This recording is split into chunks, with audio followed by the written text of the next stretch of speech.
Bhubaneswar Bermuda अग्निशम विभाग पक्षर आज अग्नि आपातकालीन परिस्थिति में किपर नियंत्रण कर एक सचेतनता कार्यक्रम अनुष्ठित हो जाए। यह कार्यक्रम किट विश्वविद्यालय एक हॉस्टेल को स्थानित कर जो स्थान चिन्हट फल सेठारे पहुँची अग्निशम विभाग वरिष्ठ कर्मचारी और जवान अग्नि लगा जाइथिला एवं किपरि आपातकालीन समय दमकल द्वारा गैस द्वारा लिक्विड द्वारा एवं ड्रोन बा रोबोट द्वारा अग्नि को नियंत्रण करा सचेतन करा डेमो देखिथिले स्थानीय अंचलवासी एवं छात्र छात्री यह सहित किट विश्वविद्यालय थिबा अग्निशम विभाग अन्य कर्मचारी एने एक प्रकार प्रशिक्षण प्राप्त होते। यह प्रशिक्षण आपातकालीन समय रे विभिन्न प्रकार समस्या को समाधान करियो बोली कुहा जाइतला। आपण देखुथिबा एई छबिटी होउची ड्रोन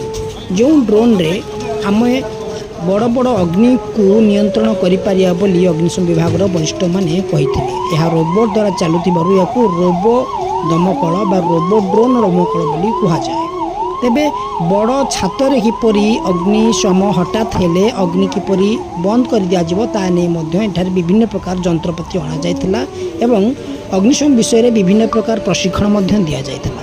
एही समय रे अनेक गुड़िए वरिष्ठ कर्मचारी किट विश्वविद्यालय कर्मचारी एवं छात्र छात्री माने उपस्थित रही ए सबु को भल भाव रे परखिथिले एवं परीक्षा को देखिथिले। तेबे किट विश्वविद्यालय पक्षरु एही कार्यक्रम पाई उत्साहित करा जाइथिबारु अग्निशम विभाग एहाकू निश्चिंत भाव रे प्रशंसा योग्य करथिले।